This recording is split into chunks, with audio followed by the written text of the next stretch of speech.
Okay, it's a bit loud. I guess I should start with an introduction. My name is Neil Mammen, and I was just wondering if there's a way to make it less dim there. That's fine. My name is Neil Mammen. I am an immigrant. I was born in Ghana in Africa, and then I lived in Ethiopia, Yemen, Sudan, Jamaica. My parents are from India. And I came to the United States to go to college. I went to Oregon State University, which is, I got a degree, a bachelor's and a master's in electrical engineering, computer engineering, and solid-state physics, so all that stuff. I then went down to Silicon Valley, where I started 4 companies. None of them made me rich, but they were a lot of fun. And we would design, so we designed, I and a friend of mine designed the very first MP3 player in 1991. That was the very first one, hardware one that was ever made. And then in 1994, we were the first ones to send MPEG video over the internet to homes. Again, none of these companies became big because they were too early. Way too early. If you know, MPEG video didn't become, Netflix didn't come till much later. So we were probably 10 years ahead of our time. And so none of the companies were big, but the ideas were planted. And then the most recent one that you probably would know is I worked for Dolby Labs for about 10 years. And at Dolby Labs, I was the hardware architect for Dolby Vision. So if you go buy a TV that says Dolby Vision, I'm the guy who designed the hardware for it. So that's my background there. So anyway, that gives you at least some of my background. My father was a communist and an atheist. And my uncles were all famous Marxists in India, because the Marxists had come to India. But my family actually dates its heritage as Christians back to 51 AD when St. Thomas came to India. And so our family comes from the church called the Marthoma Church, Church of St. Thomas. But my father's generation were mainly Marxists. My father became a Christian when I was about 5, and he was a professor in physics. So I grew up in a very scientific home, a very biblically based home, which was a blessing for me. So that kind of gives you my background. Today I want to talk about, so I started a ministry called No Blind Faith. And the No Blind Faith ministry basically is focused on teaching you apologetics. And because our basis for it is we don't want you to, actually, let's see. Do I need to turn this on? Probably, yeah, there we go. So I believe, so what I teach is I teach something called apologetics. Apologetics is the defense of Christianity using science, logic, history, archaeology, and philosophy. And I call my ministry No Blind Faith is because you should never have blind faith in anything, because if you have blind faith, then what's the difference between you and the Muslim, who also has blind faith? There has to be something that differentiates your faith from their faith. What is that? That's going to be facts, logic, history, science, and philosophy, right?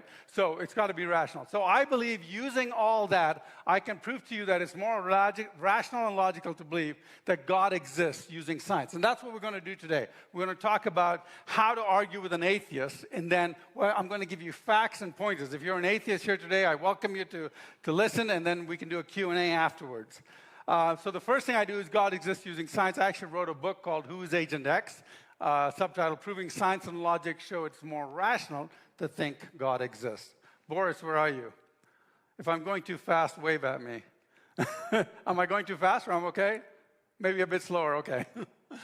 So the second thing is I prove that the New Testament is accurate using archaeology, history, and manuscript evidence. I can prove to you that what we have today is what they wrote 2,000 years ago. And number 3, I prove to you that Jesus really existed using history. I don't even use the Bible to prove that he existed. And number 4, I prove that Jesus rose from the dead using all the above as well as science and logic.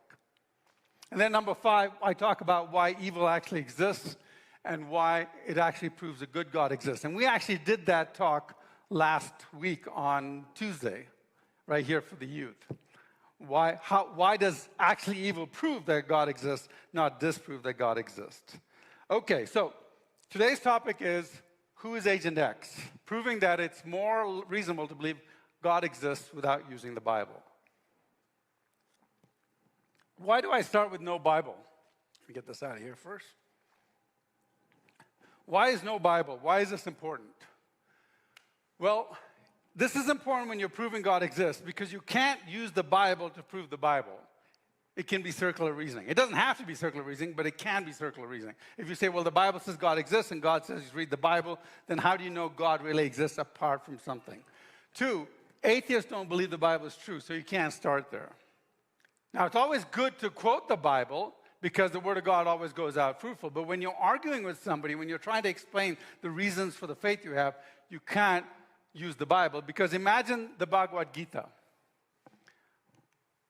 Imagine you're sitting one day at a restaurant eating a nice hamburger, and a Hindu guy comes to you, an Indian Hindu guy comes to you, and he says this. He says, eating beef is murder. You should not be doing that. Let me explain that in English. Eating beef is murder. You should not be doing that. Right now, and you say, well, why is it murder? And they says, well, because the Bhagavad Gita says so. Well, do you care what the Bhagavad Gita says? No, you don't. So why would you care that it says eating beef is murder? Now, if you were an atheist and somebody says the Bible says this, it's the same thing as you with the Bhagavad Gita. You don't care, so it's not going to make any difference to you. Okay. By the way, we just don't know is not a valid alternative theory. I'm going to go through this, and I'm going to, before I start, I got to give you the ground rules and the introduction, because this is a heavy topic. So a lot of times I've been talking to my atheist friends, and I get through this whole presentation, and they say, well, we just don't know. There's so much we don't know, we just don't know. This is not a good excuse. Imagine you're in court. The prosecution says the murderer was identified as the defendant. Witnesses said the murderer had blue eyes, dark hair, and a scar. The defendant had a motive, an opportunity, and we found the still smoking gun in his car. Then the defense stands up and says, well, Your Honor, we can't conclude that. Maybe aliens did it. We just don't know. Right? This is not a good answer. Right? You have to refute the existing data and show why it's not valid or insufficient evidence, not complain, we just don't know. Right? So I'll get to the end of this, and a lot of my atheist friends will go, well, we don't know. I'm like, no. I presented you an argument. Right? Any single point in the argument may not be sufficient and may have alternative explanations. Somebody threw the gun in his car, other people have blue eyes, the victim had other enemies, but when you add them all up, blue eyes, scar, motive, opportunity, gun, then the entire case has explanatory power, and any jury in the world would find it reasonable evidence to convict. So we're looking for the most reasonable answer. And if you disagree, you have to refute, and I'll talk about how you refute an argument. Okay, this talk will be a bit technical, and you'll hear a few concepts that may dazzle your mind, but I'm going to go through 4 major points, and if you don't understand what those points are, as long as you understand what those conclusions are, you can always go back and study what those points are, okay? So sync up with me on when we do a summary, and then you'll be okay. But if you get points like, well, how did he get there from there? Well, the evidence is there, and you'll be able to go back and look it up. Okay, let's start with this. If the Bible is true, what is the greatest miracle ever? You can yell it out. Some people say resurrection, some people say creation. Well, the reality is it's really creation, right? Because if the creation story in Genesis 1 is true, then every other miracle in the Bible is plausible and possible and probable. As you'll see, if God can create life, matter, energy, time, and everything, then raising somebody from the dead is actually an easy miracle, right? It's not a big deal for him. If he can create life, then he can raise somebody from the dead. Secondly, can the supernatural happen? Is there a supernatural? Well, my atheist friends don't believe in the supernatural. If you don't believe the supernatural can happen, you'll never believe any of the Bible's claims, especially not the resurrection. But after this presentation, you will not be able to say there is no supernatural and be scientifically correct, because I'm going to give you a scientific basis for the supernatural. Okay. Here's what we're going to cover. From this point on, by the way, we'll only look at the scientific data. We're not going to use the Bible for any evidence from this point on. The last time I'll refer to the Bible on how it corresponds with the scientific evidence, but I will not use it for evidence, okay? So here's what we're going to cover today. Oh, by the way, I should add this. There are only 2 ways to refute an argument. Let's say I'm arguing with you, and I say this, because of this, and therefore this. And you say, well, I don't agree. Well, that's not a refutation. You haven't destroyed my argument.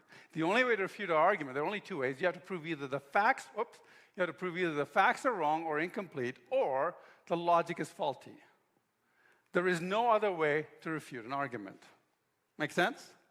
You can't refute an argument except you show the facts are wrong. If you're ever in an argument with anybody about anything, and you lay out a case, this leads to this leads to this, and this is the conclusion, and they say, well, I don't accept it, or I don't know. No. You've not refuted my argument. Show me my argument is wrong. The only way you can show me my argument is wrong is show me the facts are wrong or the logic is wrong. That's the only way. So if you ever in an argument, kids, ever in an argument with your parents, use that. Okay, I'm sorry, parents, but Okay, here's what we're going to cover today. 1, where did the universe come from? And 2, what can we derive about the cause of the universe from science? We don't need 100% proof, right? We just want to find the most reasonable answer to this question, right? I can't prove 100% that you are really sitting there, and I'm not just imagining that you're sitting there. In fact, you can't prove 100. There's some things that you can't even prove science with science. You can't prove the scientific method using science. Think about it, right? But it is the most reasonable answer. So we have to come to the most reasonable answer to the question, and that's what we're looking for. Let's start with this. One of the things I talk about is I'm going to talk about multiple universes. Now, for the kids, this is not a problem, especially if you watch Spider-Man or Marvel comics and the movies. Everybody knows the multiverse. When I created this argument about 20 years ago, nobody had heard about the multiverse. So for those parents who don't know what the multiverse is, let me explain. This is the Earth. We're in the solar system. The solar system is in the Milky Way galaxy. The Milky Way galaxy is in the local group. The local group is in the local supercluster. The local supercluster is in the universe. None of these are multiverses. This is all our one universe, right? So this is our universe, right? When we talk about other universes, multiverses, they are not part of our universe. They came into being separately and independently. They don't intersect, interact, or interfere with our universe. They are out there somewhere. Okay? So whenever I talk about multiverses, I'm not talking about this universe. I'm not talking about galaxies. I'm not talking about superclusters. Okay. So let's start. Ready? There are 4 major points that we're going to cover today. Remember I said I'm going to come to 4 points? This is the first point. Here's the first point. The first point is the universe is not eternal. So 80 years ago, atheists, people who don't believe God exists, said, everything which has a beginning has a cause, and anything that existed forever needs no cause. Now, this is true. In fact, it should be self-evident. Why is it self-evident? Because if something has existed forever, there was no point at which it did not exist. Thus, there is nothing that precedes it. Therefore, nothing could have caused it, because to cause something, you have to precede it causally, not casually, but causally or temporally in time. Make sense? So, scientists and philosophers agree that anything that has existed forever logically needs no cause. Everybody with me so far? Right? If something exists forever, it's always been there. Nothing can come before it. Nothing can cause it. Right? Atheists said that. We agreed with them. Then the atheists would say the second point they had is that the universe had no beginning and has existed forever. So atheists would then say, therefore the universe what? Needs what? No cause. Now, Christians, on the other hand, theists, said this. They said everything which has a beginning has a cause. Anything that exists forever needs no cause. We agreed with the atheist on this point. It makes sense. It's logical. It's rational. But when you got to the second point, we did not say the universe had no beginning. What do we say? We said what? God had no beginning and has existed forever, right? So what does that conclude? What does that mean? That means what? God needs no cause. Make sense? So the atheists and the theists were kind of fighting on this. They'd say, where did God come from? We'll say, he's always been there. He doesn't need a cause. And he didn't have a beginning. And they'll say, well, we'd say, where did the universe come from? And they'd say, well, it's always been there. It doesn't have a cause. It doesn't need a beginning. right? This, by the way, is called the cosmological argument, right? Now, here's where you have to be very careful. This is not the cosmological argument. I've heard a few people call it the cosmological argument. You have to know the difference, because the cosmological argument goes like this. Everyone who needs a hairdresser has hair, and anyone that has no hair needs no hairdresser. The second part of the cosmological argument is Gandhi has no hair. So what is the conclusion? Therefore, Gandhi needs no hairdresser, right? So it's very important that you don't confuse the cosmological argument with the cosmological argument. This is the cosmological argument. That is not. Okay, so the cosmological argument, everything which has a beginning has a cause. Anything that existed forever needs no cause. And whoops, and then the universe had no beginning and existed forever. And that's what they believed until about 80 years ago, when a guy named Hubble was looking through the Hooker telescope. I know you think he was looking through the Hubble telescope. He wasn't famous yet, so they hadn't had a telescope after him. He was looking through the Hubble telescope, and he noticed something very interesting. He noticed that when he looked at certain galaxies, they were redder than they should have been. You go, well, how do we know what color they should have been? Well, they'd been studying galaxies, and they knew that most galaxies of a certain size, certain shape, had certain color. Well, they noticed that these galaxies were redder than they should have been. In fact, and he looked at all these galaxies, he looked all around, and he realized something even more interesting. The galaxies that were further away from us were redder, even more redder than the galaxies that were close to us. So they were trying to figure out what was going on, and then they realized what it was. They realized it was the Doppler shift. Now, you've heard of the Doppler shift. They talk about it on TV all the time. But here's the Doppler shift. The Doppler shift in cars, let's say you're standing by the side of a road and on the side of the freeway, and a car comes towards you. It's going to sound like this. Now, is the car changing its sound? No. The sound that the car is making is the sound that it was making when it was right next to you. But it sounds like it has a higher pitch when it's coming towards you, because every wavefront is closer than the last wavefront. So it has a smaller wavelength, it has a higher pitch. As the car goes away from you, every wavefront is further from the last wavefront, so it has a longer wavelength, and so it has a lower pitch. So that's a Doppler shift in cars. Well, what Hubble realized is he was seeing the Doppler shift not in cars, but in stars. He realized that these stars, these galaxies, were moving away from us. Because if it was red, it means it was moving away from us. If it was blue, it's moving towards us. And he realized that these galaxies were moving away from us at something close to the speed of light. And what's interesting is that the further away from us they were, the faster they were moving away from us. So it was like it was speeding up. So they said, well, that's very interesting. Maybe there was an explosion, but an explosion is hard to understand, because if I explode something, the time that it is the fastest is at the point of the explosion, and then it gets slower and slower and slower as you get further from the explosion. But this was an explosion that was speeding up.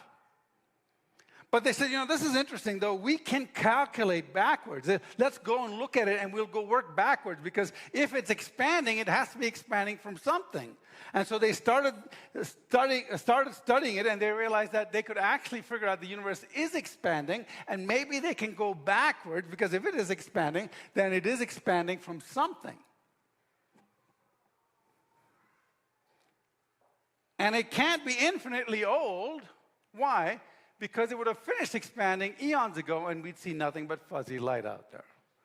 Imagine the universe was infinitely old, then all the galaxies would be so far away you wouldn't see them. So they said, we can calculate this. Let's go back and calculate. We'll go backwards. We'll say, well, we know how fast it's traveling. We know how fast it's traveling here and how fast it's traveling. So we know the increase in speed. So let's work backwards. And they said, okay, calculations show that the universe, light, matter, and everything suddenly came into being with a big bang about 13.7 billion years ago. Before the Big Bang, we have the singularity. This is the point at which matter and time start to exist. This turned everything upside down, because here's what we found out. The beginning of the universe, we found out there's nothing really like space and time. It's a single thing called space-time. Matter needs time to exist. Time needs energy to exist. Energy needs matter to exist. You can't have one without the other. They're all tied together. They all came into existence. In fact, you can just look at the equations, Einstein's equations, and you'll find out that they all are dependent on each other. Either it goes unstable and blows up, or it goes to zero when you turn something to zero. Well, Houston, we have a problem. What's the problem? Well, everything which has a beginning has a cause. Anything that exists forever needs no cause. The universe had no, the universe had a beginning and has not existed forever. Therefore, what is the conclusion? The universe what? Needs a cause. Now,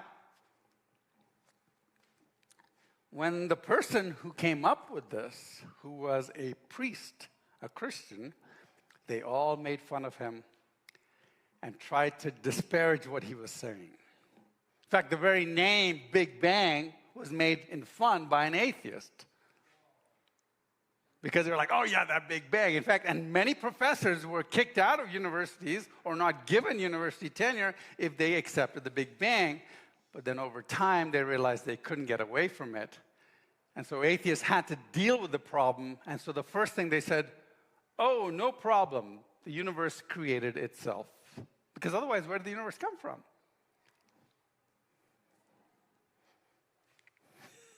Can something do something before it exists?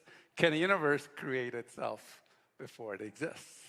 And the answer obviously is no. It makes no sense whatsoever. So the atheists had to say, they had to backtrack. They said, okay, here, that's fine, but so what? Right? We grant you the universe had a beginning, but what gave rise to the universe had no beginning. We're going to push it back. Right? Hyperspace or some unknown subatomic quantum agent that existed forever without cause created the singularity. Right? So they said, that existed forever agent is some unknown object. I have a hobby I have. It's arguing with AI. And one of my favorite AIs, artificial intelligence to argue with, is Bard, which is Google's thing. And I'm convinced that if AI is not biased by its programmers, it will come to the truth. So I asked AI, I said, what are the causes of the universe? He goes, oh, it's unknown. I'm like, that's not, and I gave him my argument, and I said, this is my argument. And he says, well, we don't know. I said, no, I gave you an argument. You have to refute it. And it said, well, you're right. Unless I refute the argument, I don't have a rebuttal. It agreed with me. But then it said the same thing before. But we don't know. I'm like, well, you didn't answer. So it's kind of stupid, right? It's not really, it's artificial after all. But then it said, well, hyperspace or quantum particles made it. I said, well, you've got a problem here. Because if you don't have space and time and energy, you don't have hyperspace. If you don't have, he said, well, quantum vibrations. I said, if you don't have time, you can't have vibrations. He said, yes, this is a true dilemma. But we just don't know. Right? Which is fine. But this is what the atheists are doing. They're saying, okay, so what? We're just going to push the problem back, right? Okay. They say some agent created the universe. My atheist friends don't like the word God. So we're going to call this cause Agent X. Agent X caused the universe. And our job is to find out who is Agent X, or what is Agent X. What is the cause of the universe? Right? And to do that, we're going to put on our detective hats, and we're going to go through and we're going to say, well, this is what we know. When you watch a detective show, they say, well, we know the guy had blue eyes. We had a green, had a scar on his face, right? He had red hair, whatever, and you write it all down, right? So we're going to do that with Agent X, and then we'll figure out if those characteristics tell us something. So the first thing we know about Agent X is what? It's powerful enough to create a universe, right? And two, it exists forever without a cause. Right? These are the two things. You say, well, what if the thing that it was caused was created by something else, it was created by something? Well, okay, we want to go back to the very first cause, the very first agent. Okay, you guys are Russians, so you know mathematics, right? I know, it's a bias. We all have that. Right? It's like all Indians are doctors or engineers, right? Okay. All Russians are mathematicians. Okay. So I don't need to tell you this, but let's for the rest of the people, subtracting with infinity, let's 1. Infinity minus 1 equal what? Infinity. Okay. Infinity minus 1 billion equal what? Infinity. Okay. How about, now you notice I didn't say infinity minus infinity because that's undefined, right? Okay, so how about dividing with infinity? Infinity divided by 1 equal? Infinity. Infinity divided by 1 billion equal? Infinity. Okay, so, and again, we don't divide by infinity because it's undefined. So I give you that as preparation for the next point. Atheists claim there is no evidence that God did this. Agent X, they say, could be something mindless like a quantum fluctuation. Now, given the concept that you can't have fluctuation if you don't have time, fine. Let's just give them that because we'll afford it. At this point, they're in the weaker position. We'll just grant them that, okay? Fine. So let's look at item. We have two options with this mindless quantum fluctuation as the agent. Number one, the fluctuation is only going to make one universe, then stop. Option two, the fluctuation is going to make universes on a regular or irregular basis, but it's going to make universes. It can't do anything else because it doesn't have a mind. It is what we call mechanistic. Okay? So for instance, if you have a printer that prints let's say it's not working and it's just printing randomly, right? Well, if it's lasted, that print had been there for all infinity, how many prints would you have? Infinite prints, right? But if you had a printer that was only going to print one copy, and the conditions for it printing that one copy had been there for all infinity, how long ago would that one copy have been printed? Infinity ago, right? So that's what we're going to talk about. Let's look at option one. The fluctuation is going to make one universe and then stop. So if something with no free will and no mind, like a mechanistic fluctuation, existed for all infinity outside of time and was going to create one universe, when would it have created that one universe, right? So here's the eternal universal causality line. Eternity passes way off the screen, where it would have created that one universe when? Eternity ago. Right? But the universe is not, but there's our universe, and the universe is not eternally old, nor is it eternally lasting. Here's how you think about it. William Lane Craig, by the way, is a great debater. If you ever want to feel sorry for an atheist in a debate, watch him debate an atheist. It's a fun thing. You learn a lot from him. He's wonderful, and he's a very kind person, too. So anyway, he says, it can be plausibly argued that the cause of the universe must be a personal creator. For how else could a temporal effect arise from an eternal cause? For example, if the cause of waters being frozen is the temperature being below 0 degrees, then if the temperature were below 0 degrees from eternity, then any water present would be frozen from eternity. So the conditions were there for something to happen eternity ago. It would have happened eternity ago. The only way to have an eternal cause but a temporal effect would seem to be if the cause is a personal agent who freely chooses to create an effect in time. For example, a man sitting from eternity may will to stand up. Hence, a temporal effect may arise from an eternally existing agent. So what he's saying is that if you have a universe-creating machine, a fluctuation or something, that was going to create only one universe, it would have happened eternity ago because it doesn't have a mind. Now, but what about collapsing, expanding universes? If you're thinking about this, you go, well, wait a minute. What if there was one universe that collapses, expands, collapses, expands, collapses, expands, okay? Well, if our universe kept collapsing, expanding after each cycle, residual energy will be left over. We would be able to measure it, but we don't see any, so scientific evidence is against this. Now, some of you sitting in the audience are saying, well, Neil, what about loop quantum cosmology? Don't worry about that. We'll deal with that next, okay? I know you're thinking about that, okay. So the next question is, but if there's no time, then couldn't all the non-time events happen at the same time, and that was just 13.7 billion years ago? You go, well, okay, there's no time, so if it was going to happen, what if that happening was 13.7 billion years ago? Well, we'll talk about that in a few minutes. Let's look at the second option. Second option is a fluctuation is going to make universes on a regular basis, right? Well, here's the eternity, there's the causality line, right? So, if something with no free will, no mind, like a mechanistic quantum fluctuation, right, existed for all infinity outside of time, was going to create more than one universe. Let's say it took 1 million years to create a universe. How many universes do we have? Infinity divided by 1 million is? Let's say it was taking 1 billion years to take a universe. How many universes would we have? Infinity divided by 1 billion is? 1 billion, infinity, right? So it would be making universes on a constant basis. So now, how many universes would have been created by now? There's our universe 13.7 billion years ago. How many universes would we have if this was the option? Would be what? Infinite universes, right? This is what I talk about the multiverse, right? This is why Marvel is so good, because now you can watch a movie and you know what multiverses are. But here's the question. Are there infinite universes? The infinite universe covers loop quantum cosmology, covers atemporal causality. Each of the infinite universes are created the same non-time 13.5 billion years ago. Remember, that's where it all happens. Covers bud, fractal, spontaneously generated, randomly generated, quantum, and sequential universes. And it covers diminishingly smaller universes where they get shrink down each time. All different theories are covered under this infinite universe theory. So here's the question. Are there multiple or infinite universes? This, by the way, is called a multiverse, a name that nobody seemed to know about 20 years ago. So I would have to educate people, but now everybody knows it, thanks to Marvel. Okay, so here's the problem. There is no evidence for this. You can't see them, you can't touch them, you can't taste them, you can't smell them, you can't hear them, you can't calculate them or measure any of the effects of these infinite universes. But for atheism to be true, this has to be true. Now you go, well, is that a problem? Yes, that is a problem, because what is the atheist's major complaint about God? Isn't this complaint that they have about God? You can't see God, you can't hear God, you can't calculate Him, you can't touch Him. That's what they're saying.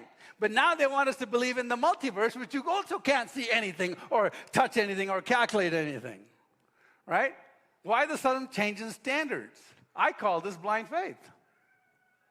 I was in a debate. I was not in a debate. I had a young guy in a debate and I was mentoring him, and he was an 18-year-old, and he was debating the 44-year-old leader of the atheists of Silicon Valley. And I was like, are you sure you're going to be? He goes, no, I got this fine, don't worry. And he beat the guy. He beat the atheist thoroughly, but using William Lane Craig's tactics. But in the Q&A part, one person said, look, you seem to advocate for the multiverse. That's your only evidence. And he says, no, you've got to believe in the multiverse. You have to believe it. Trust me, you have to believe in it. And the gal asking the question, everybody laughed. Gal said, isn't that blind faith? And I say, no blind faith. That's my ministry, right? Okay, here's the problem with the consequence of infinite universes. Well, one, there are almost infinite yous out there watching the same presentation with me, and there will be almost infinite yous out over and over and over again. You're just you and you and you, right? It's just you constantly, over and over and over and over and over again.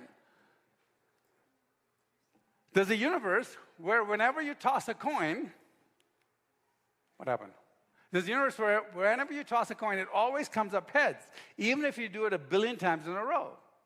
There's a universe where you're the one giving the presentation and I'm sitting where you are. That's the consequences of infinite universe, because every single possible gyration or circumstances has happened.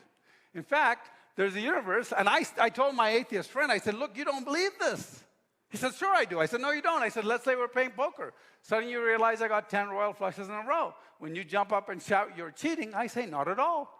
We're just in that one universe where I just always happen to get a royal flush.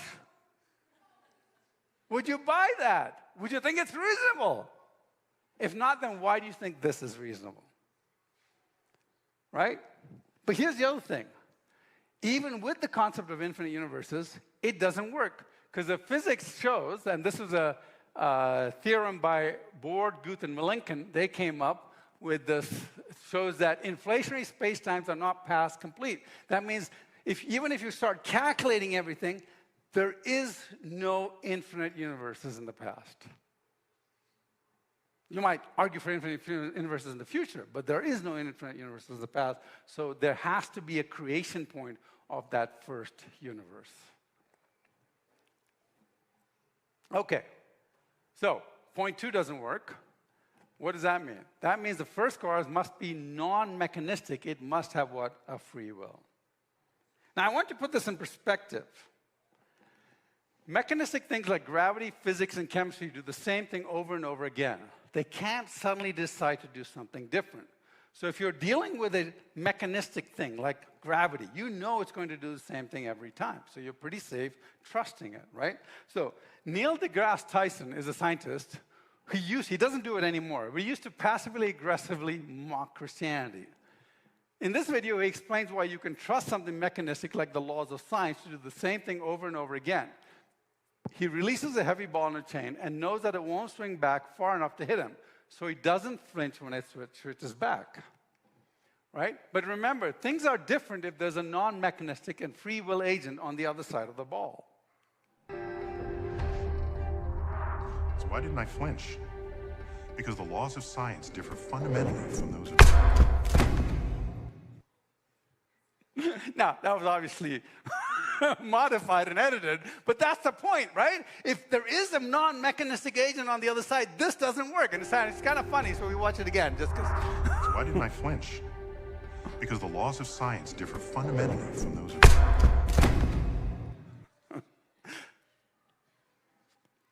By the way, I think Neil deGrasse Tyson is going to become a Christian one of these days, or at least a theist. Just if you look at his trajectory, this guy's finding the truth slowly but surely. Okay. So, what is the third thing we know about Agent X? We know that it's a non-mechanistic agent. Now, at this point, we should talk about this because this is an issue. Oh, by the way, I should cover this one. If atemporal causality, what if things happened outside of time is possible, then what if our non-time universe just started and is 13.7 years, and 13.7 billion years later, we found the Big Bang, right? Well, we will answer that shortly. I don't want you guys to forget it. So let's talk about this, though. Does the Big Bang contradict Genesis? And this is the question a lot of people have. Is the Big Bang something that the Bible and Christians should be against? Well, let's look at what atheists say about the Big Bang. Okay, we've got three Nobel-winning scientists. They've got Nobel Prizes in cosmology. So the first one is Arno Penzias.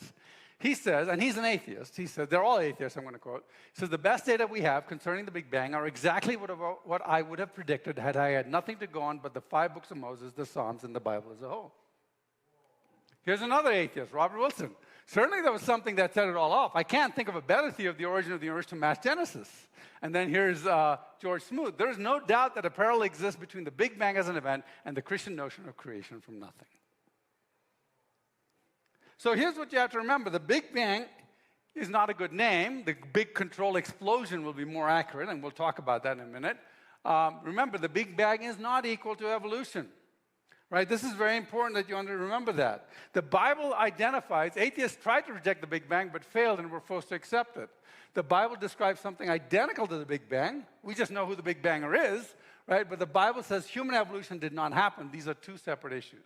So don't confuse the Big Bang with evolution. Evolution is a theory in crisis, right? The evolution is a theory in crisis today. It is dying. Every day they find more evidence that causes problems with evolution. Like not recently, but many years ago, they found the caveman explosion that kind of said, oh, well, there's not enough time. And then so they came up with a theory called punctuated equilibrium, which means you don't need any fossil evidence. They're all trying to make up for the problems that it has. And even today, it's having even more problems because they're finding more about DNA. First of all, we all evolved from the tree of life. Today, there is no tree of life because we have DNA that's in a banana.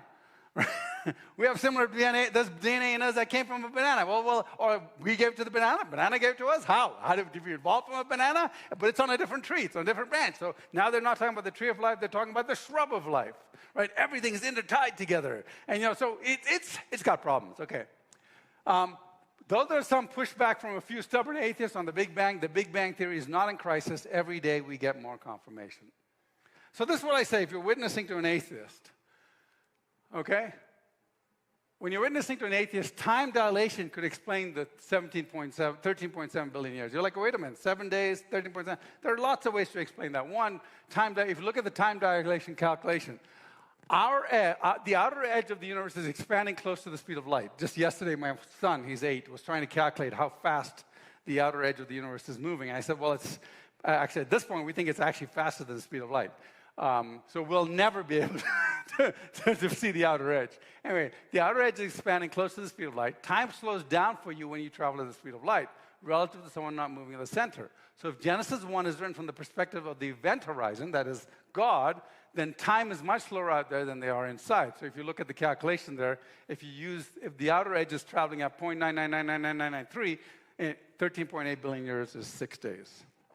So you can play with that any way you want, okay? The second option is that eons versus days could explain it. The Old Testament is talking about the translation, because the word yom can be translated as eon. It can also be translated as day. It can also be translated daylight. It can also be translated as the day off, the day of Adam, the day of David.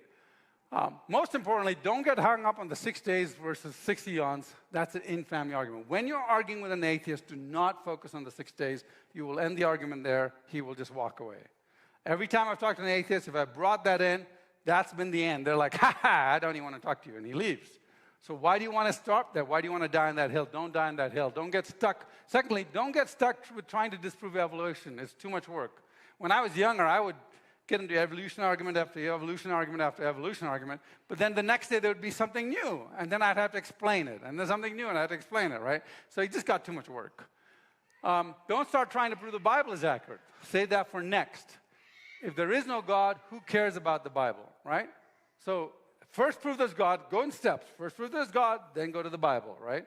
So you first want to prove that God exists, and it's easy enough to use the science the atheist already accepts to do that. Now be careful though, I've had atheists come up to me and says, well, okay, in that case, I don't believe in the Big Bang. I'm like, you're so unscientific, it's pitiful.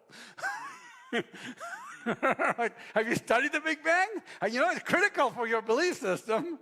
You know, so point one was the universe is not external. Point two, it is fine-tuned. Let me explain this. Besides having a beginning, there were three other factors we noted. The Big Bang is so fine-tuned that even slight variations would cause instability or collapse or destroy the universe in our life. That's what we found out. They were doing the equations for the universe, and they found out some very interesting things. For instance, if the ratio of electrons to protons had varied by 1 in 10 to the minus 37, no stars would form if it was less than 1 in 10 to the minus 7. It was plus 1 proton more, then no planets would form. So you've got this whole dilemma of how these things are. For instance, the ratio of electromagnetic force to gravity, if it had been 1 in 10 to the minus 40 less, then the stars would burn up too fast. It was more, there would be no heavy elements. Expansion rate of the universe, no galaxies would form. It was either anywhere on that, 1 less or 1 more. If the mass of the universe, the stars would burn too rapidly for life. If it was 1 less than 10 to the minus 59, and there would be insufficient helium and no heavy elements, it was 1 point more in 10 to the minus 59. Now, let me put those in perspective. I just given you those numbers. You're like, oh, those are huge numbers. So let me give you the first number. The first number is the 1 in 10 to the minus 37. Imagine you're making a cake, and you're using a recipe that used 286 million trillion pounds of sugar. That's equivalent to all the grains of sand on 100 million Earths. But it was so sensitive that if you added 1 more grain of sugar than that exact amount, the whole cake would fall flat or explode or kill anyone who ate it. That's the fine-tuning. 1 grain of sand more in 100 million Earths, and that's just the first one. Now let's look at the second one. That's 1 grain of sand difference in 100 billion Earths.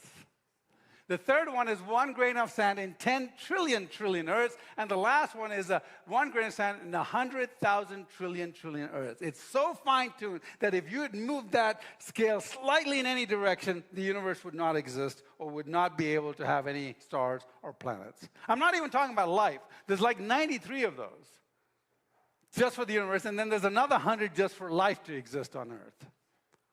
So obviously, whoever Agent X was, it is knowledgeable enough to create a fine-tuned universe.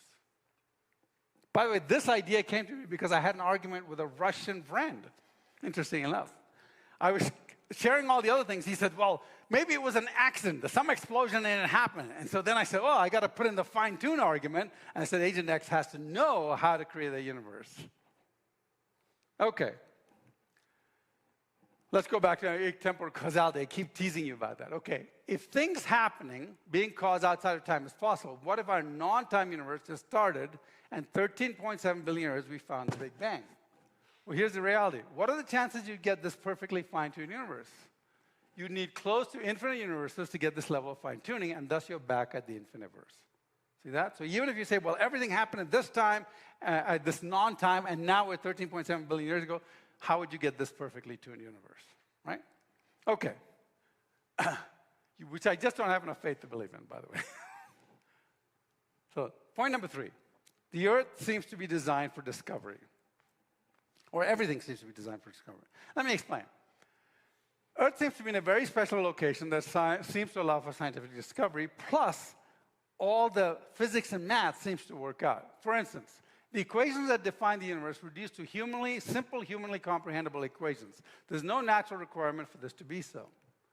For instance, E is equal to mc squared. Now, you and I know that the real equation is different. But the idea is, in addition, this knowing that we have a simple equation allows us to know that we get to the correct answer. Let me give you an example. When they were calculating the equations for certain things, they would see, oh, this is a very complicated equation. They'll say, well, there's something wrong with this equation. They would go back and they would start doing more research, and the equation would get less complicated and less complicated until it came into our most elegant equations like this. So that's the real equation for E equal mc squared at the top there, right? But it's a very elegant, because it's actually a matrix. Here's Maxwell's equations for light. I used to have a T-shirt in college that said, and then God said, and he goes Maxwell's equations, and then said, and then there was light, right? Because that's what light is made out of, right? So we know that these equations are simple. Why are they simple? There's no good reason for they're simple. The universe is some randomly created thing. Why are these equations so simple? Next, we have a transparent atmosphere on Earth. Why do we? Many planets have no atmosphere or have an opaque atmosphere like Saturn or Jupiter. There's no requirement for life to have a transparent atmosphere, right? But there is a requirement for life to have a radiation protective atmosphere. Why is this important? Because we have a transparent atmosphere, this allows early scientists and amateurs to actually see way out there and study cosmology. The only reason we have something called astronomy and cosmology is because we had the ability to look at the stars and look at the cosmos and study it. Imagine if we had a thick cloud cover, we'd never be able to see that. Next thing is our location in the spiral arm. We are here. That's where we are in the Milky Way galaxy. This is where we are. If you look at the side view, we're down there. Now, this is very important. Why is this important? Because if we were too low, too deep, or too close to the interior arms, we'd never be able to see past our own galaxy to discover the Big Bang. Let me give you an example. This is our closest nebula, Sharpless 216, right? This is the Tarantula Nebula. What if we were as close to Tarantula as we were to Sharpless 216? Okay, let's say tomorrow morning we wake up and we find, or tomorrow night we wake up and we find that Sharpless has been replaced with Tarantula. So our location in the spiral galaxy has moved, so we are close to one of these huge nebulas. Okay, well, here's what's going to happen. When you walk out tonight, if you look at Sharpless, that's what it looks like. If we were as close to Tarantula as we were to Sharpless in the Milky Way galaxy, you would walk out and you'd see this. There would be shadows at midnight. We'd never be able to find the Doppler shift in stars. We'd never be able to do a number of studies that we do today with cosmology. We would not be educated in cosmology at all. Something wants us to discover the Big Bang Theory, as I'm going to show you in just a minute. Who's this silly patent clerk from Switzerland? Anybody know who that was? He came up with an idea. His idea was gravity can move light. And people were like, oh, you're crazy. He says, no. He said, they're like, you're just a patent clerk. What do you know? He said, look, if I have a heavy object and I have a light behind it, it will look like the heavy object is actually to the left, not behind it, because the gravity, the light will curve around the heavy object. They said, okay, so what do you need? You need like a mountain or a house or something? He said, no. I need something really big. Like what? Well, the sun. I need the sun. So if I can stand on this side of the earth and I on this side of the sun, and I can look and I can see a star that is actually on the other side of the sun, then my theory is proven. They're like, yeah, good luck with that. How are you going to do that? Well, he said, there is a way to do it. Well, how can you do that? You've got to, because here's the problem.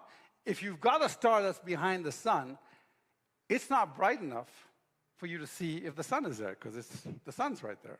You have to cover the sun with something so you can see the star behind it. But here's the problem, and it can't be inside our atmosphere because of the diffraction. It has to be outside our atmosphere. We need to have just the right size object to cover the sun.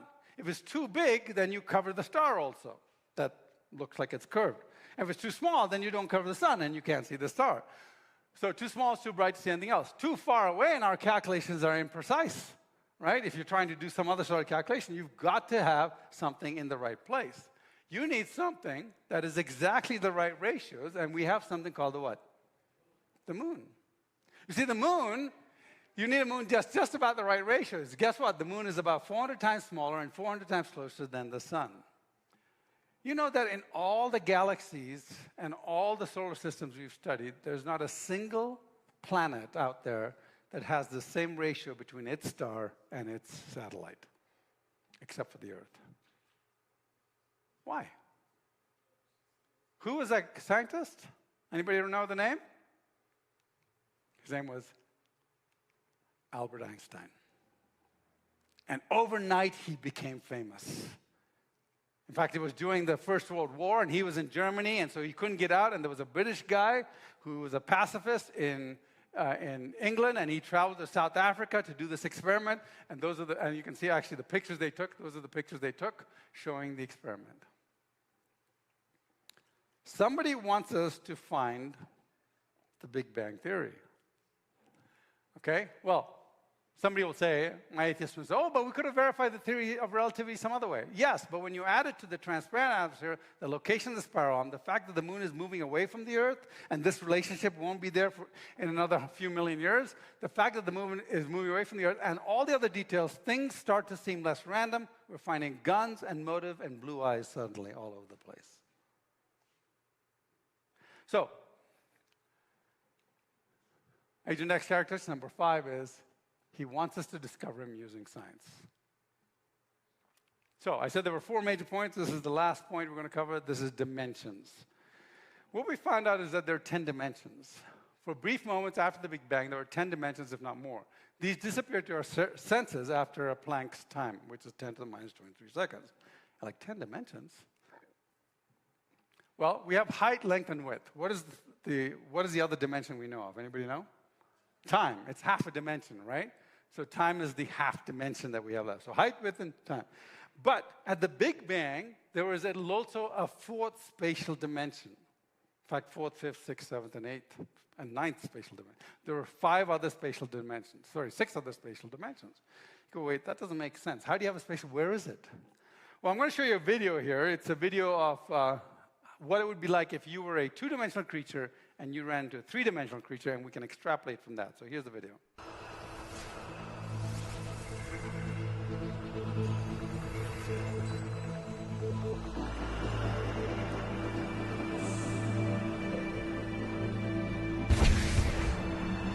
If you can turn off the lights, I don't know if you can.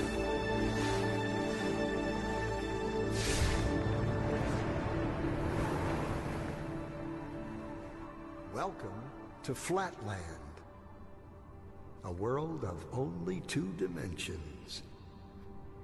Only forwards and backwards, left and right. In this world, there is no up and no down. I said to Ray, where's Dottie? He said, well, she's out in line. I said, huh?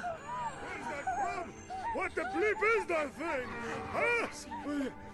In this world, the 2-dimensional beings that live here have no concept of 3-dimensional objects.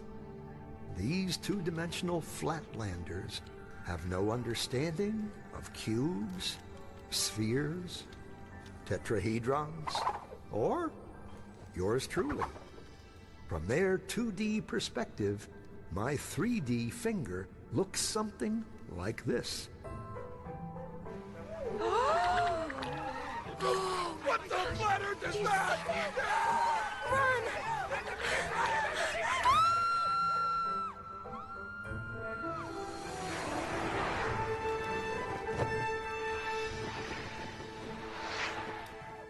Hello, little circle. Fear of the unknown. Or should I say, not yet known. It's a puzzle. If we see only what we know, how does anyone ever see anything new? The unknown. How do we ever get out of our box? Hello, little circle. Don't be afraid. Who said that? Where are you? This is always the tricky part to explain. I'm in another dimension, another space. I am above you. No, never use that word. What word? The A word. Above? It's forbidden. Well, what do you think it means? I don't know. And I don't don't want to know. You can be severely punished if you use that word. Are you a ghost? I hope not. I just have a different perspective than you do. I can see things in a way you can't yet. Oh, yeah? Like what? Well, okay, you have a safe hidden in your pantry. And inside it, you have 12 coins, a will, and a passport. How did you know that? What are you? Are you a god? Well, nope. You see, since I am above you, in the third dimension, I can see inside things in your world. Third dimension? You are a crazy ghost. There's only two. Look. So, if I were to touch the inside of your stomach, how would I do that? Well, you'd have to cut through my skin. Otherwise, it's impossible.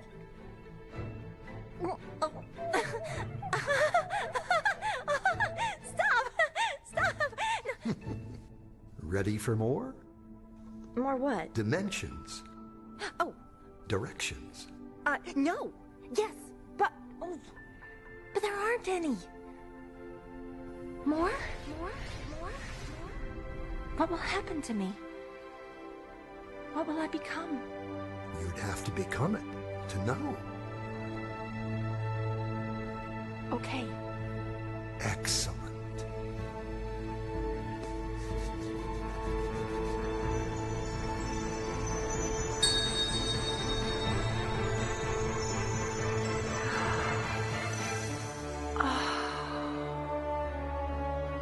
I never knew.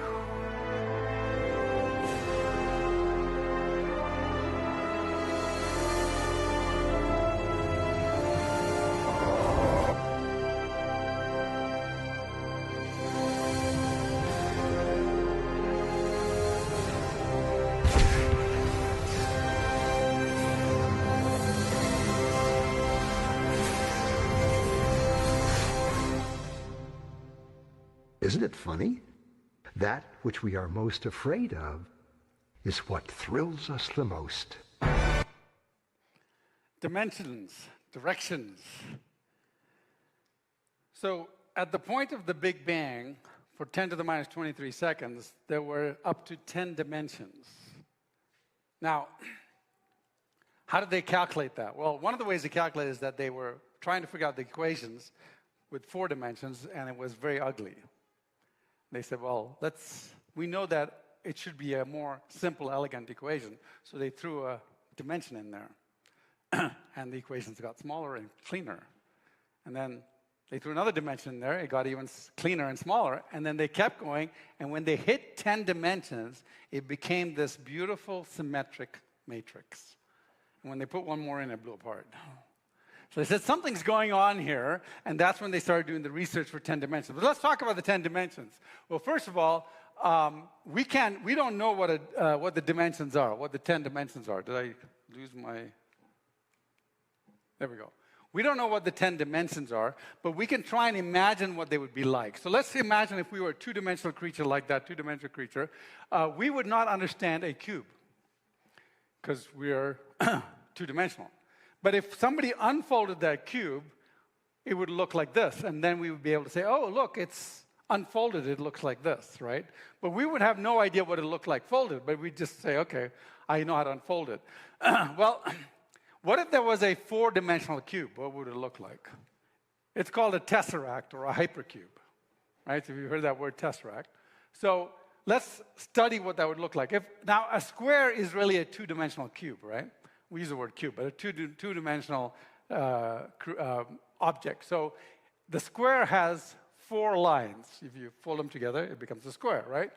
The cube, so that square is 2-dimensional, has 4 sides. Each side is a line, right? How about a cube? A cube is what? 3-dimensional. How many sides does it have? 6 sides, and each side is what? A square, right? So it has 6 sides, each side is a square. So there was a four-dimensional cube, a tesseract or hypercube, right? It's four-dimensional. How many sides would it have? Well, if we're just following this, it would be what? How many sides?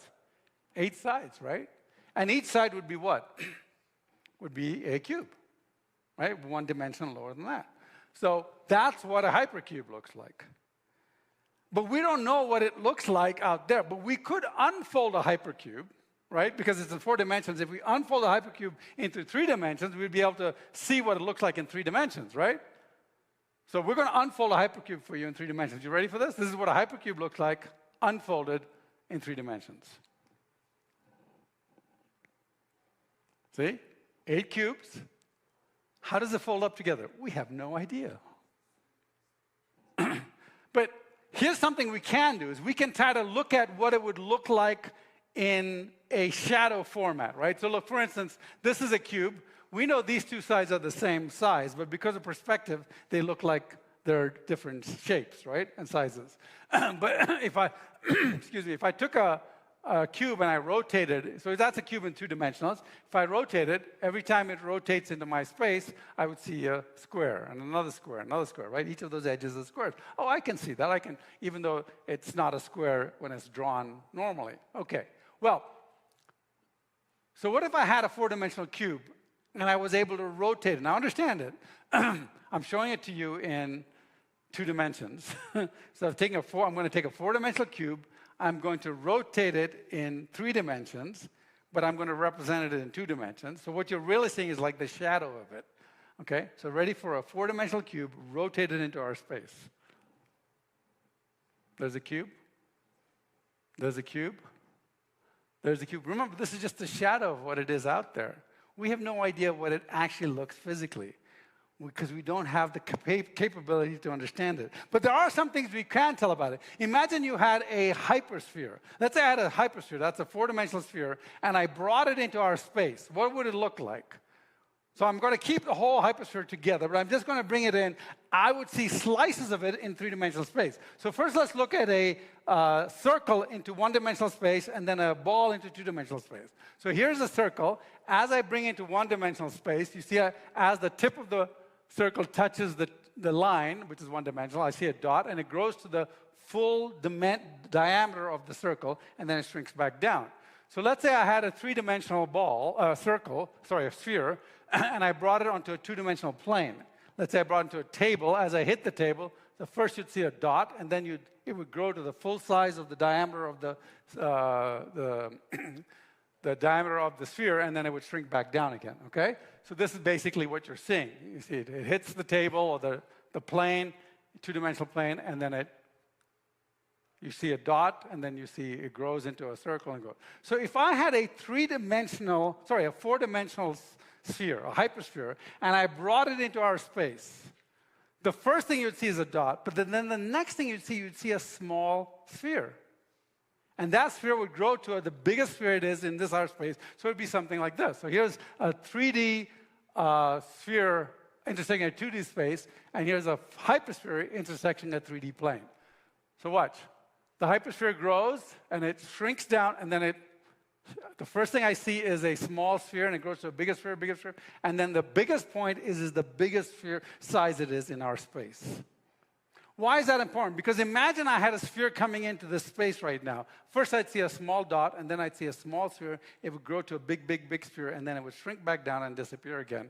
And the whole time it would look like it was flying, because nothing in front of it, nothing under it, nothing above, nothing anywhere around it. It was all flying. It was coming to a space. But it need not be flying at all, because in 4 dimensions, right? Let's imagine that you were a 2-dimensional creature, and I stuck my finger through here. You would think that there were 3 of me.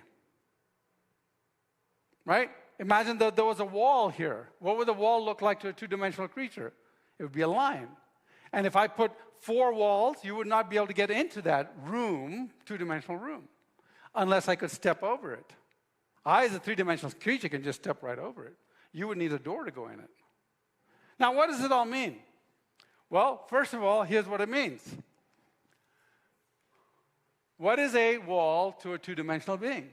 It's a line. What is a room to a 2-dimensional being? It's 4 lines.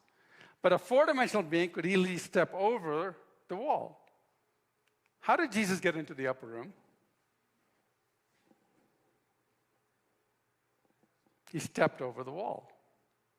As a multidimensional being, he stepped over the wall. His new body was a multidimensional body. I've just explained angels and demons. And by the way, I've just been using science here the whole time. I've just explained angels and demons. The angel appears, it shimmers, it looks really weird. What's the first thing people see when they say angel? They go, do not fear. Why? Because it's so scary. Some weird thing that you see. And then it coalesces into a human being. That's their shape in 3 dimensions. And then it disappears again. What about heaven and hell? Is heaven above, or is it above multidimensional? Is hell a lower dimension? Or where is it? And then what's most important is you don't have a soul / spirit. No, I'm serious. You don't have a soul. I'm like, oh, is this heresy? We talked about it on Tuesday. You don't have a soul. You are a soul. What you have is a body. This is not you. This is merely the body that your soul is controlling. And so when you die, this dies, but you don't die. You just go to another dimension of existence. So what is it like to die? You move into a dimension of, right now, you look around, you see 10-dimensional colors. Imagine, 3-dimensional colors. I designed a TV that gives you great 3-dimensional colors. Dolby Vision.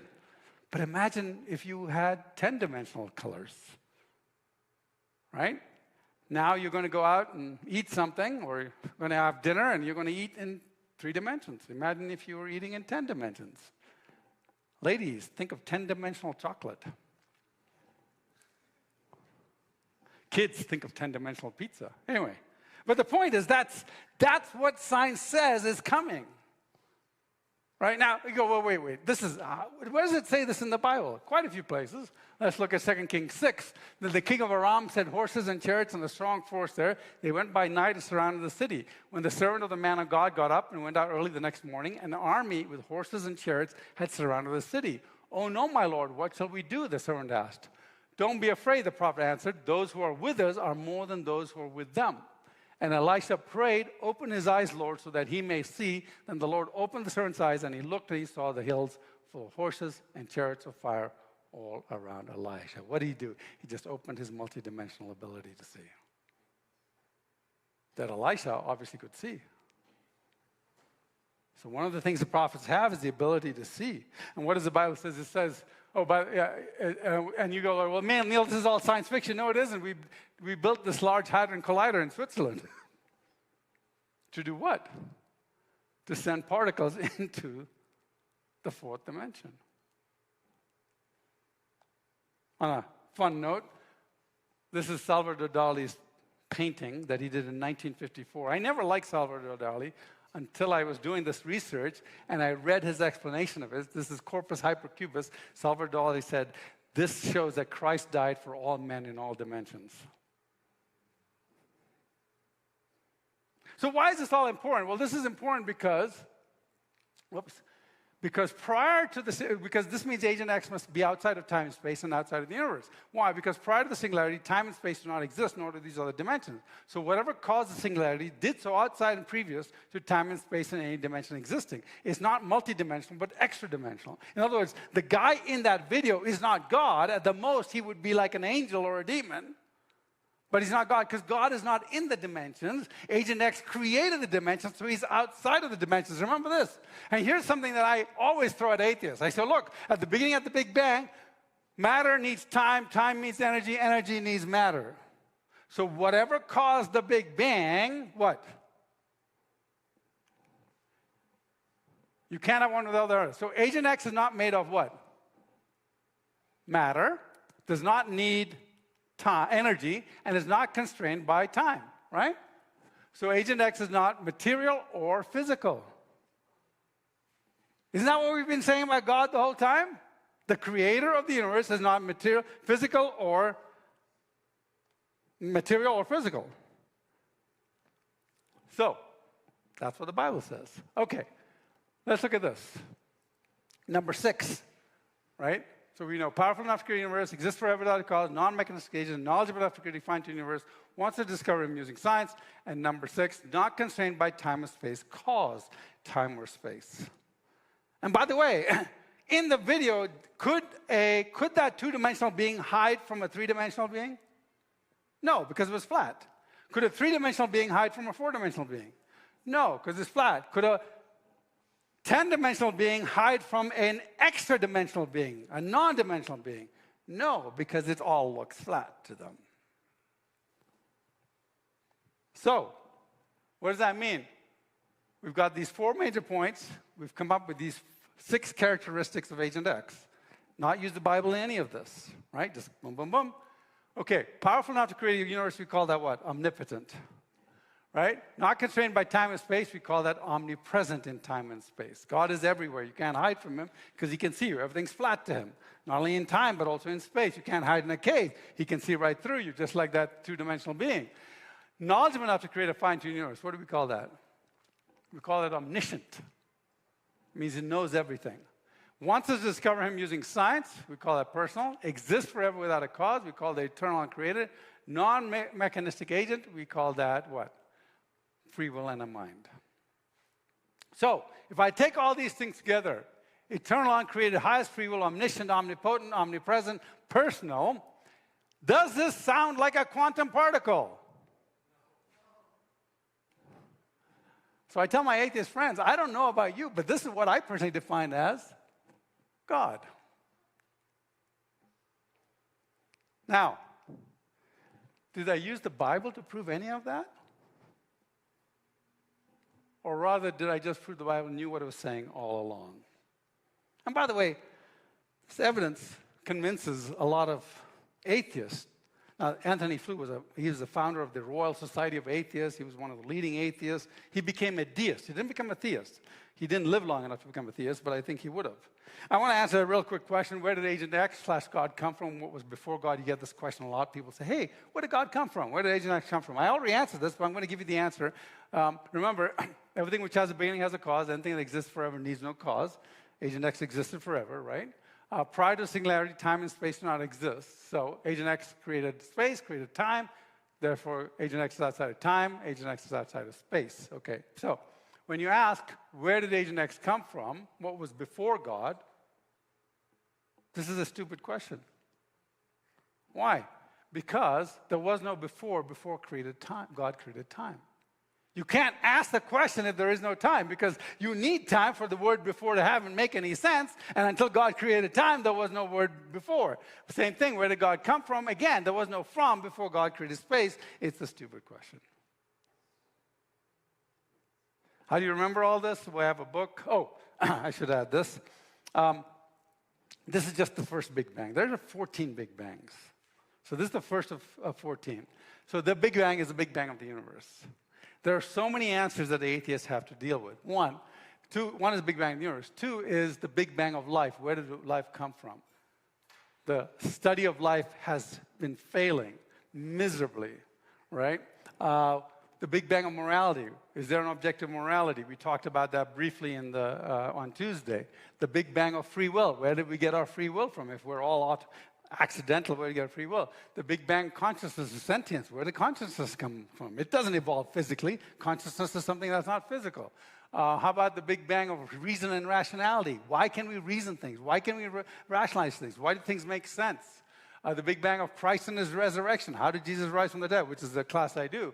The Big Bang of the complexity of life forms, i.e. not evolution. How do you answer the complexity of life forms since evolution is failing? The Big Bang of truth. Evolution cannot arrive at truth. There's a whole bunch of information about this. Evolution does not guarantee truth in any sense of the word. So how do we know that we know the truth about evolution, since evolution can't guarantee truth? The Big Bang of the appearance of intelligence. Why do things appear to be intelligent, right? Is it all artificial? The Big Bang of the biblical text is having to be able to predict the Big Bang prior to science being able to tell this. The Big Bang of language. We have proto-languages, but we don't have any undeveloped proto-languages. Where did language come from? They just pop. Every language we find is right there. I had this argument with Bard. He says, where are the where are the pre-proto languages? He says, there are no pre-proto languages. I said, well, then where did languages come from? Well, it's hard to determine. I'm like, is there any evidence that there's a partial language? Well, maybe we just haven't found it yet. That's not an argument. The Big Bang of the transcendent arts, logic, mathematics, and set theory. I don't need the universe for 1 + 1 to be equal to 2. Mathematics is transcendent, right? If there's no universe, you still have mathematics. If there's no universe, you don't have physics, you don't have biology, and you don't have chemistry. But you do have mathematics, you do have set theory, you do have logic, you do have rationality. Where did they come from? Why did they exist without a universe? And then, of course, the finally Big Bangs of science inability to prove certain things that we know to be true. For instance, as I started this, I can't prove, and you can't prove, that you weren't put here 5 seconds ago with the memory of the past. We don't think that's reasonable, but we can't prove it. So there's some things we have to take logically and rationally and say this is reasonable, right? I was not going to say faith because we don't want to have to blind faith. We have to rationally and reasonably do it. So these are the steps that I talked about. And of course, normally if I'm doing this, I would go through all this. But I want to close with this thing. So you guys have been here long enough. You've been a great audience. We have a book out there. You can go on Amazon and look me up, Who's Agent X, or look up my name. You'll find it. And then we did a kid's version of the book. That's my daughter's. So let me close with this. If God is outside of time, and by the way, some philosophers think God had to put himself in time, otherwise it doesn't make sense. And that's probably true. But if God is outside of time, it explains a lot of things. He can listen to all 6 billion of our prayers at the same time. He can attend to each one of us individually. C.S. Lewis says, suppose I'm writing a novel. I write, Mary laid down her work. Next moment came a knock at the door. For Mary was to live in the imaginary time of my story, there is no interval between putting down the work and hearing the knock. But I, who am Mary's maker, do not live in the imaginary time at all. Between writing the first half of that sentence and the second, I might sit down for 3 hours and think steadily about Mary. I could think about Mary as if she was the only character in the book and for as long as I pleased. And the hours I spent in doing so would not appear in Mary's time, the time inside the story at all. So what that means is when you pray, God is paying attention to only you and nobody else. Everything has ceased to exist except for you. And when you worship, it's a private performance for the Lord. Oh, you want to take a picture of it?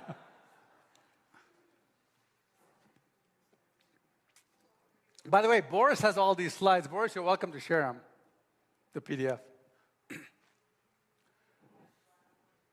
Okay. So, if God is outside of time and space, asking that you find God in creation is like Hamlet running about on stage expecting to find Shakespeare somewhere in the props. The only way Hamlet could find Shakespeare is if Shakespeare had written himself into the play. Yet, through the Old Testament, through Christ, and by creating the world for discovery and science, God has done exactly that. Thank you very much.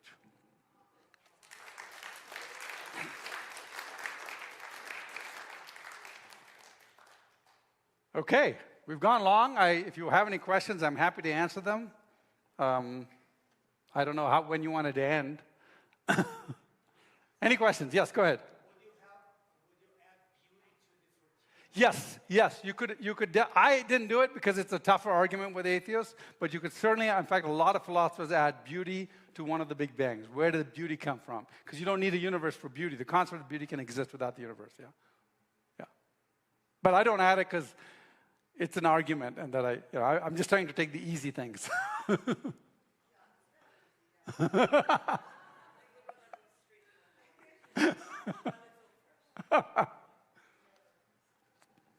Any other questions?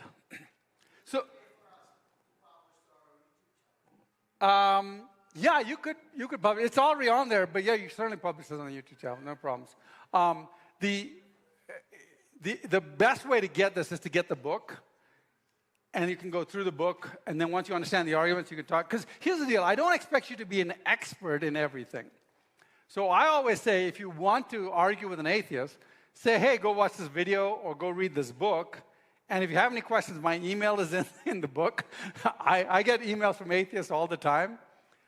And we get into this dialogue, and after a while, they just go away because they can't. I keep going, you've got to refute my argument, refute my argument, refute my argument. And they can't. Right? Because everything I've said is accepted in science. All I've done, and there's nothing new here. All I've done is taken everything together and put it in one place, right?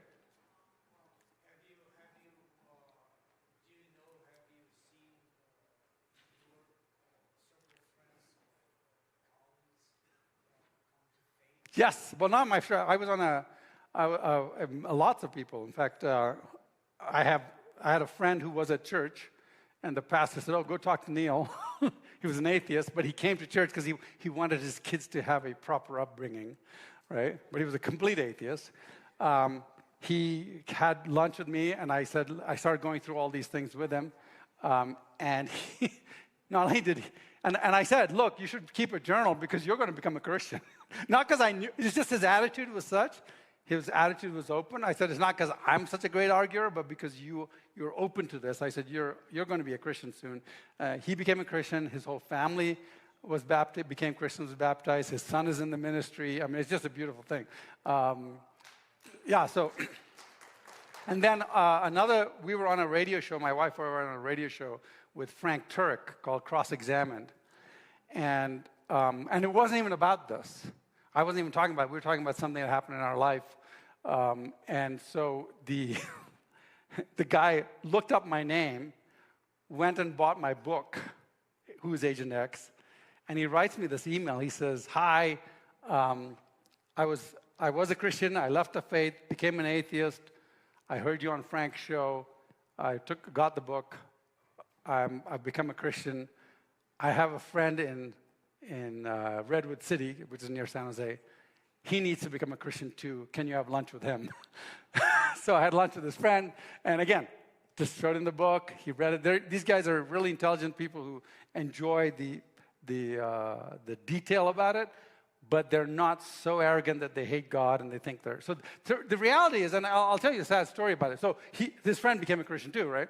So here's the reality. When I wrote this book, I was working at Dolby, and the guy next to me was a hardcore atheist.